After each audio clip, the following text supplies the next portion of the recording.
J'ai jamais eu cette idée de vaincu, véritablement. Et même, il m'arrive parfois de me dire, si ma compagne mourait, quand elle m'énerve beaucoup, qui est-ce que je pourrais retrouver ?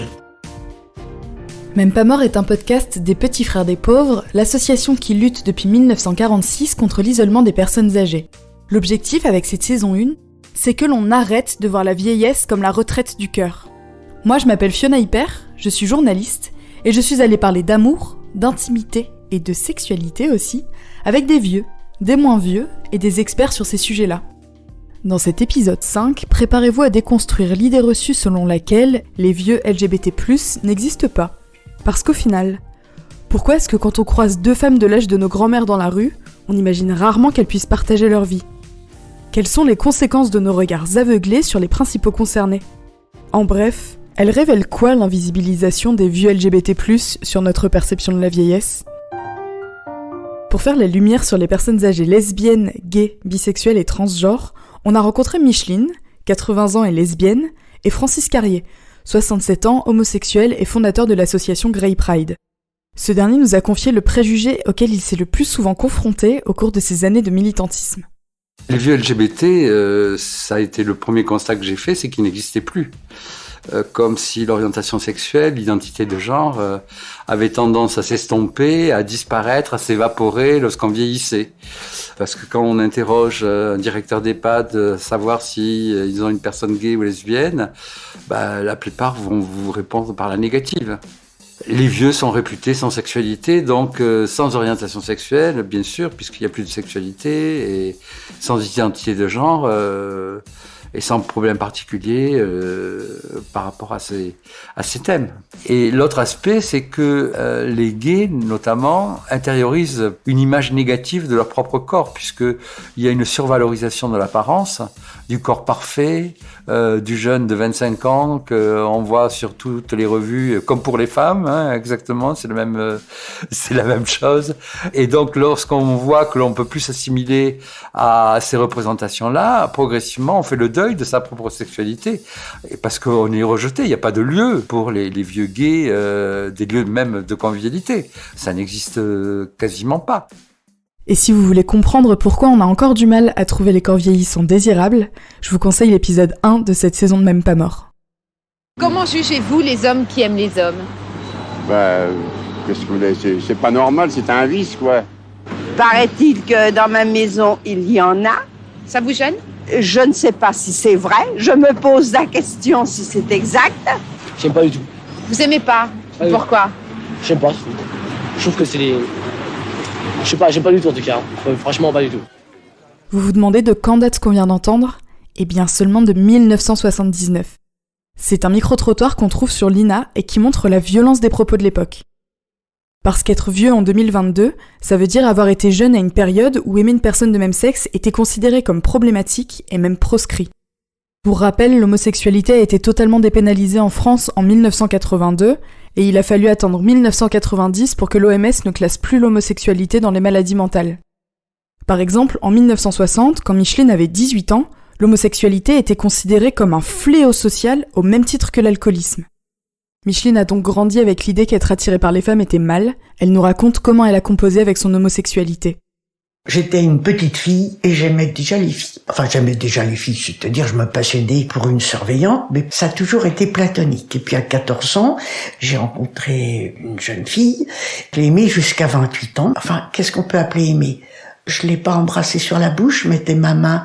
Enfin, à 14 ans, c'était flamboyant, c'était magnifique.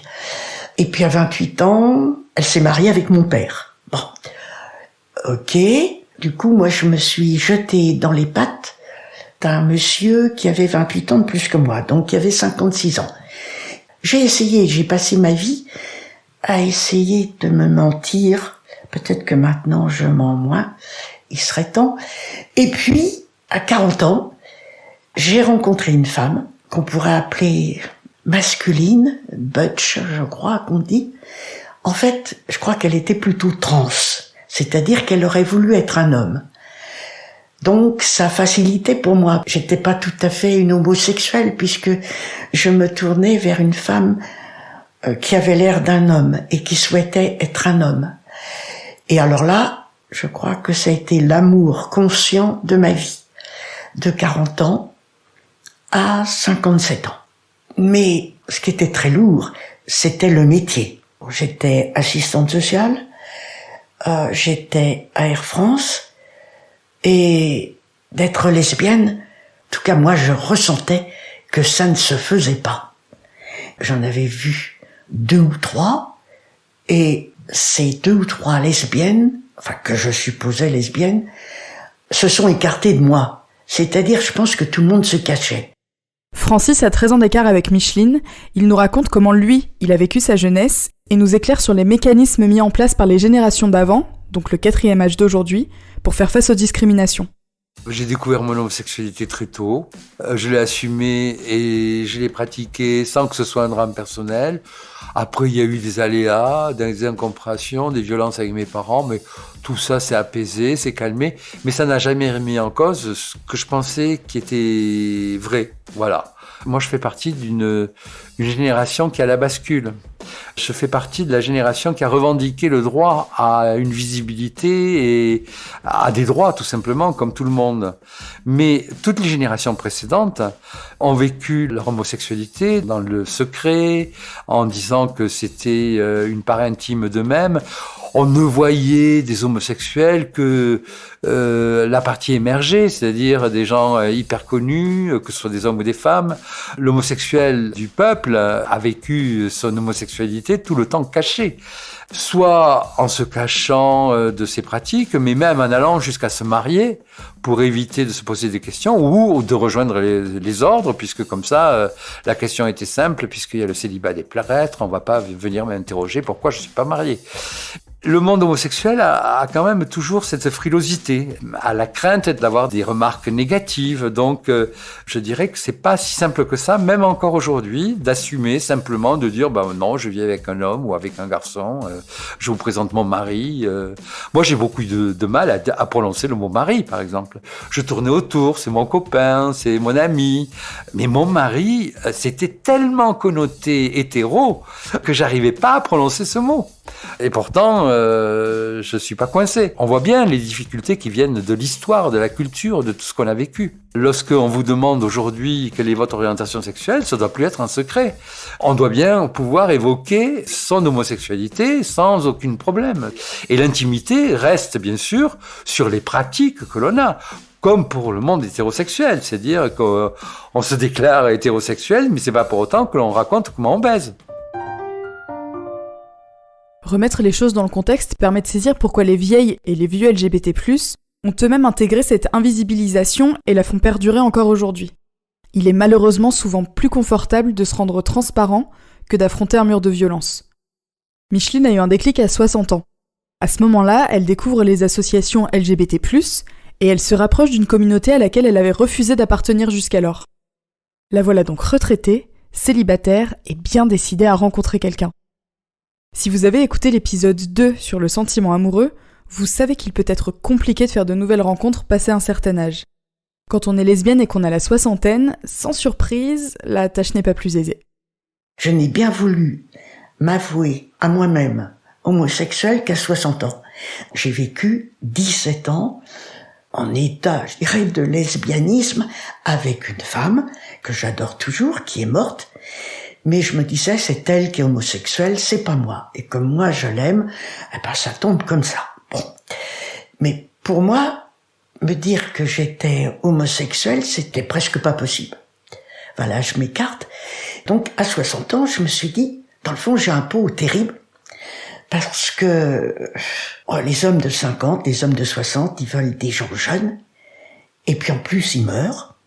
Donc il va y avoir plein de vieilles dames sur le tas qui vont être restées là. Et moi qui cherche une vieille dame, je vais en trouver. Mais toutes les vieilles dames que je voyais, soit elles étaient prises, soit je leur plaisais pas. Bon, c'était pas de chance.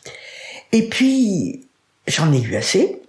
Là, je me suis secoué. Je me suis dit, c'est plus possible. Au centre LGBT, je vais dire qu'il faut faire un ramassis de vieilles lesbiennes pour que moi je trouve quelqu'un.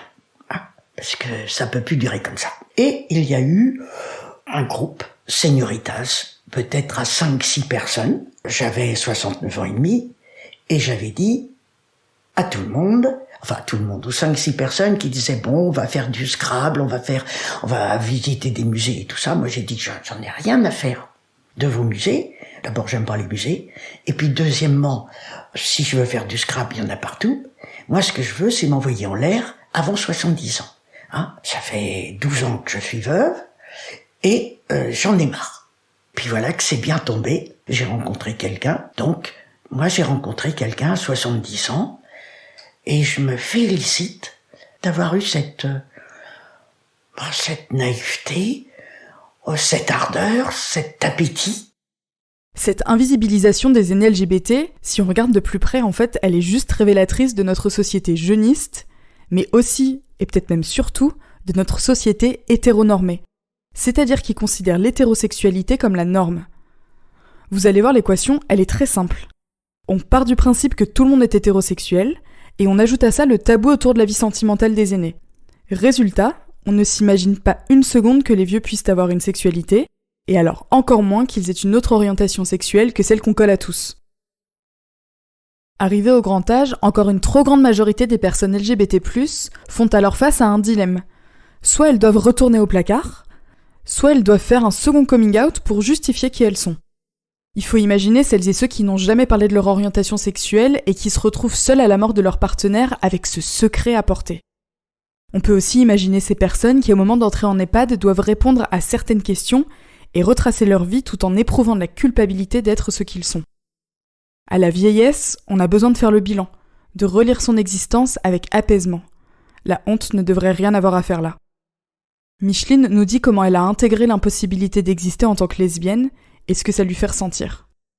C'est très très récent, ça peut être une question de semaine, que maintenant, et encore pas tout le temps, on se présente comme ma compagne.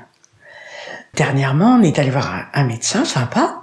Elle a demandé qui j'étais pour entrer dans le cabinet. Et Jo, ma compagne, a dit « mon ami ». Et le médecin a dit « votre compagne ». Ça, c'était une libération formidable. On va à l'armée du salut, il y a des vides-greniers. Mais c'est vrai qu'on nous appelle des sœurs. À l'Hôtel Dieu, j'étais allée et on m'avait dit mais c'est votre fille. Bon, alors en plus, c'est désagréable pour moi. Enfin, en plus. C'est-à-dire que non seulement on serait des sœurs, mais je serais sa mère. Bien sûr, elle a pas de ride. Enfin, je la vois pas si plus jeune que moi, puisque moi, je me vois pas âgée. Mais je crois qu'on est, sinon coupable, un peu responsable.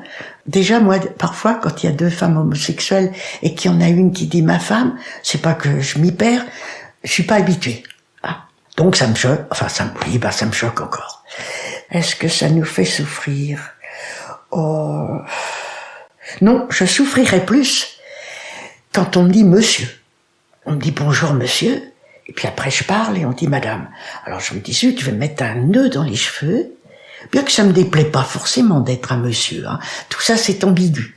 Je réalise que moi qui veux être une femme fatale, même si j'avais une tendance trans, parce que rien n'est simple, le fait qu'on me dise monsieur, ça m'enlève beaucoup de la femme fatale. Je comprends que du point de vue féminité, ça ne me fasse pas tellement plaisir. Là, on m'invisibilise au point de vue femme. Mais par contre, je trouve que c'est sensationnel si on est une femme, peut-être un homme aussi. La parole de Micheline nous ouvre la voie pour aborder le sujet des personnes transgenres. Je pense pas vous surprendre si je vous dis que la transidentité suit la même logique que l'orientation sexuelle. Si on pense que tout le monde est hétéro, vous imaginez bien qu'on a encore plus de mal à concevoir que des gens ne soient pas cis. Cis, c'est cisgenre, et ça veut dire que le sexe avec lequel on est né correspond bien à notre identité de genre. Par exemple, moi je suis une femme cis, et c'est l'inverse de transgenre. Francis Carrier nous parle d'invisibilisation intériorisée et des singularités qui peuvent accompagner le fait d'être trans et d'avoir plus de 60 ans. La stratégie des vieux LGBT, c'est se rendre invisible. Donc, comme je vous disais, la plupart du temps, il n'y a pas de problème, puisque on ne sait pas que ce monsieur est homo ou que cette dame est lesbienne. Pour vous dire, c'est lorsqu'on voit par exemple deux femmes ensemble, âgées, 9 personnes sur 10 ont imaginé que c'est la cousine, la voisine, une amie, et ne vont pas imaginer que c'est la femme avec qui elle a vécu en couple, à moins que ce soit clairement exprimé. Donc, dans l'imaginaire des gens, la plupart des gens sont hétéro-cis. Tandis qu'en plus, ils sont désexualisés, on s'en fout un peu. Sur les personnes trans, c'est encore une autre paire de manches, je dirais. Parce que l'aboutissement de la transition, c'est l'invisibilité. L'objectif est de devenir une femme ou un homme comme les autres. Et donc, l'objectif d'invisibilité, c'est le succès de la transition. Quelqu'un qui est détecté comme trans, au contraire, ça signifierait que quelque part cette transition n'est pas achevée ou du moins qu'elle est perceptible par l'extérieur. L'invisibilité conduit justement au fait qu'ils sont traités comme les autres. Avec la forte différence que la vieillesse vient déconstruire son apparence, que les traitements hormonaux sur le long terme peuvent être incompatibles avec d'autres types de traitements, et que surtout, on peut avoir des maladies liées à son sexe d'origine. Une femme trans a une prostate. Et c'est un sujet que l'on n'évoque jamais. Là, c'est la communauté trans qui doit aussi, à un moment donné, analyser cette situation pour voir comment être respectée en tant que femme trans et homme trans, tout en conservant une visibilité de cette transition. Parce que le danger de cette invisibilité, c'est d'être mal suivi médicalement. Si les personnes âgées sont particulièrement vulnérables face à la solitude, la population queer l'est encore plus. C'est-à-dire celles et ceux qui ont une orientation sexuelle ou une identité de genre différente de l'hétérosexualité ou de la cis-identité. D'abord parce qu'à la vieillesse, on définit beaucoup les individus en fonction de s'ils se sont mariés, s'ils ont fondé une famille. Or, ce prisme de la famille nucléaire exclut d'emblée les personnes LGBT de 60 ans et plus, qui, pour la plupart, n'ont pas pu devenir parents. Quant à ceux qui ont entretenu une relation hétérosexuelle et qui ont eu des enfants, il arrive qu'ils perdent contact avec eux au moment de l'annonce tardive de leur homosexualité. Heureusement, il existe les familles affinitaires. Ces cercles proches que l'on se crée tout au long de sa vie grâce à des amitiés qui nous sont chères.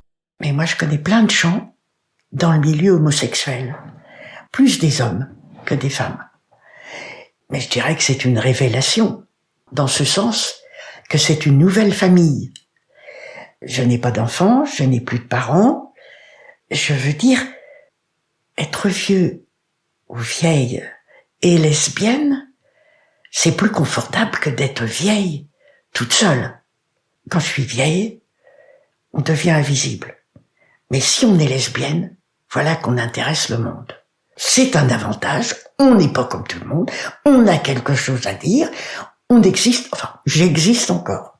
J'aimerais bien exister en dehors. Oh, je veux bien être lesbienne, mais je veux bien exister aussi en dehors de ça. L'absence d'enfants ou de petits-enfants n'est pas la seule explication face à l'isolement des aînés LGBT+. L'homophobie se cache encore bien souvent à l'origine de cette marginalisation. Pour preuve qu'elle gangrène encore la société, il suffit de savoir que seulement 57% des Français réagiraient positivement si un proche faisait son coming out, d'après une étude YouGov révélée en octobre 2022. Les discriminations et stigmatisations qui découlent de cette homophobie ambiante exposent les personnes LGBT. Ces dernières rompent alors avec les cercles sociaux dans lesquels elles se sentent jugées, elles peuvent aussi perdre leur estime de soi, et pas seulement. Ce qui caractérise le monde LGBT, c'est quand même des ruptures familiales, professionnelles, amicales. Le sida est passé par là. Et c'est vrai que construire une famille affinitaire n'est pas toujours simple, et surtout de la maintenir dans le temps. La famille, entre guillemets, génétique est souvent problématique, puisque, bon, on n'est pas forcément accepté. Ou même quand on est accepté comme ayant un rôle un petit peu particulier. Moi, personnellement, j'ai jamais eu de rejets familiaux, à part mes parents, mais bon, mes proches, mes neveux, mes nièces, mes cousins, tout ça, j'ai pas eu. Mais je sais très bien que j'avais un statut particulier. Ça n'aide pas à avoir une image totalement positive. Il faut avoir une forte confiance en soi, je dirais, pour pouvoir faire fi du regard que l'on pose sur nous. Être vieux en 2022, c'est également avoir été jeune au moment de l'épidémie de sida. L'impact du VIH sur la communauté gay des années 80 n'est un secret pour personne, mais ce qu'on prend moins en considération, ce sont les répercussions aujourd'hui. Il y a évidemment ceux qui ont perdu des proches, mais il y a aussi les séropositifs qui se croyaient condamnés il y a 40 ans et à qui les progrès de la médecine ont pu offrir un avenir. Seulement voilà, comment organiser sa retraite quand on pensait ne pas survivre ? Quand on a été contaminé par le VIH entre les années 80 et 90, on a souvent eu des carrières décousues à cause de la maladie et on n'a surtout pas forcément épargné, pensant décéder avant la vieillesse. La couverture sociale est également parfois insuffisante pour assumer les traitements et leurs effets secondaires. Pour vous faire une idée, en 2010, 47% des personnes séropositives vivaient avec moins de 760 € par mois, selon VIH.org. Ces situations entraînent la précarité et donc l'isolement. Francis Carrier nous détaille comment le VIH continue de bouleverser les vies après 60 ans. Sur le VIH, comme pour l'orientation sexuelle, on dirait qu'il y a une limite d'âge. Si vous regardez les campagnes de prévention, vous verrez des affiches de mecs de 40, 45 ans, maximum. Quelques femmes. Vous voyez des mecs de 65 ans, on parle de sexualité, de prévention, etc. Vous voyez des images qui parlent de vieux séropos et de savoir comment ils vont être accueillis dans la sphère géronto, en EHPAD, etc. On est paralysé, encore une fois, par le tabou de la sexualité et de la vieillesse. Tu es vieux et séropos, tu es un survivant, on s'est occupé de toi pour que tu puisses survivre. Maintenant, écoute, tu te démerdes. C'est à peu près le message que fait passer la société. Et là aussi, c'est pas tolérable, parce que devoir cacher sa séropositivité lorsqu'on va rentrer dans un EHPAD, c'est simplement inacceptable. Et donc là aussi, il y a un travail de fond à faire, aussi bien en termes de prévention qu'en termes d'accueil des personnes séropositives, pour prendre à bras le corps ce sujet. Mais pareil, pas 5 minutes de formation sur les modes de transmission du VIH pour tous les salariés de ce secteur. Alors, on revient sur les problèmes qu'il y a eu il y a 30 ans en arrière, la crainte des contaminations, la crainte de s'occuper d'un vieux séropos, etc. Mais là aussi, il y a une responsabilité quand même en termes de formation. Pourquoi on laisse les gens démunis par rapport à tous ces sujets ? Et vous savez que quand même 20% des contaminations, c'est des hommes de plus de 50 ans. Et dans ces 20%, autant d'hétéros que d'homos. Et la découverte à un stade tardif et évolué de la maladie. Ça montre qu'il y a une déshérence médicale et une déshérence sur la perception du risque. On ne s'en préoccupe pas, c'est fini. Allez, il a 50 ou 60 ans, il n'y a plus de sexualité, on ne va pas continuer à s'occuper de ça. Finalement, le cas des vieux LGBT+, exacerbe simplement les dysfonctionnements et les préjugés de notre société sur la vieillesse. Les aînés queer vivent juste, entre guillemets bien sûr, plus violemment les conséquences de l'invisibilisation, voire de l'impensé de leur intimité après 60 ans. Pour les militants LGBT, le changement de perception pourrait s'opérer grâce à eux. Je dirais que les vieux LGBT sont les révélateurs de la révolution de l'intime. Parce qu'effectivement, la sexualité hétérosexuelle est encore très connotée et collée à la procréation. Cette notion simple de dire on a une sexualité pour le plaisir n'est pas si évident, puisque contrairement à ce qu'on peut penser, on ne vit pas une époque de libération sexuelle, on vit une époque de contrainte sexuelle. C'est-à-dire la sexualité est partout, mais c'est des injonctions. La différence avec le monde LGBT, c'est que comment parler des minorités si on ne parle pas de sexualité ? Si j'ai une orientation sexuelle, il faut bien que je prononce le mot sexe, qui est comme le mot vieux, quelque chose qui encore fait trembler dans les chaumières. Le monde LGBT sera peut-être le révélateur, comme à l'époque du sida, je dirais, de comportements et va permettre peut-être, je l'espère, de faire évoluer la société, de changer de regard de la société sur ces thèmes-là. Parler de la sexualité des vieux, ça aide à changer de regard sur la personne dont on s'occupe. Parce que la sexualité, pour chacun, c'est une zone de déstabilisation. On a tous une sexualité, bonne, mauvaise ou asexuelle, mais en référence à une sexualité. Et tout d'un coup, imaginer que l'autre a une sexualité qui est différente, c'est considérer l'autre comme notre alter ego en acceptant son altérité, c'est-à-dire sa différence. Et là, tout d'un coup, ça déstabilise le rapport dominant-dominé. Il n'y a pas d'un côté celui qui sait et celui qui ne sait pas. Et donc, c'est un levier très puissant pour rééquilibrer la relation.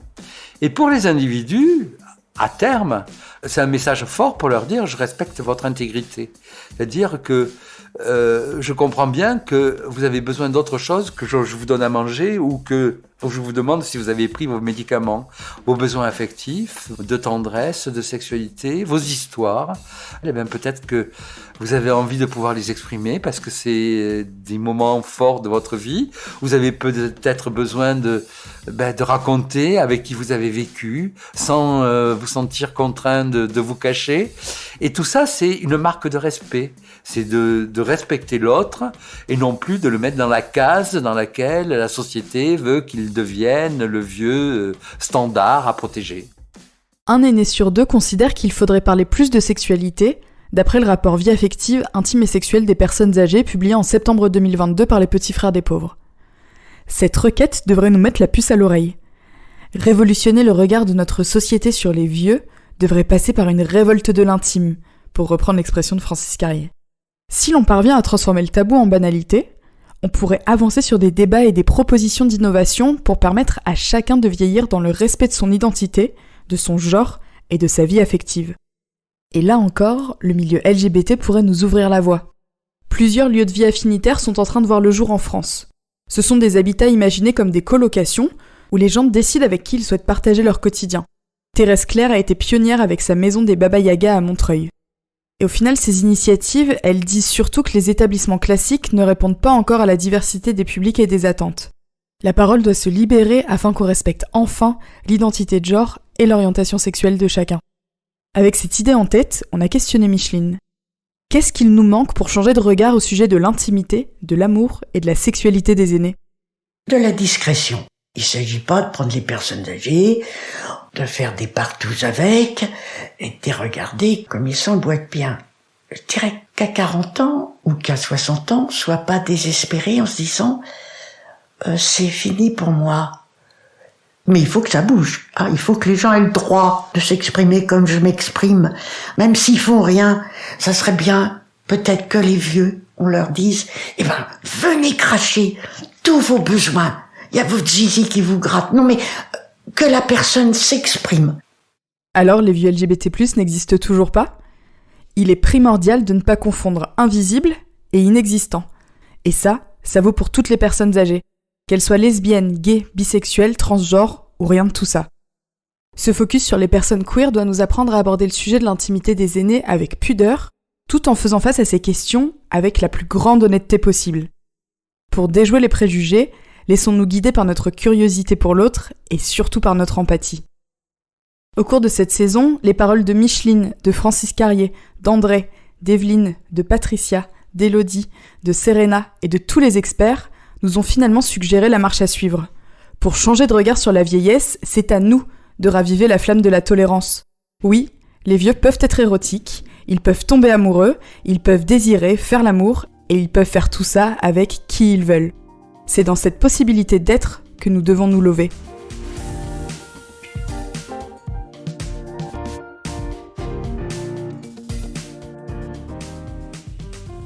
Même pas mort saison 1, c'est déjà fini. Moi, c'est Fiona Hyper, j'ai écrit, réalisé et monté ce dernier épisode. Orphée Loro en a fait le mixage et Audio Tactique a composé la musique. J'espère que vous avez aimé cette saison. Si c'est le cas, n'hésitez pas à en parler autour de vous, c'est le plus important. Et puis 5 étoiles sur les plateformes, ça fait toujours plaisir. Pour le reste, rendez-vous sur le site des Petits Frères des Pauvres et sur les réseaux sociaux.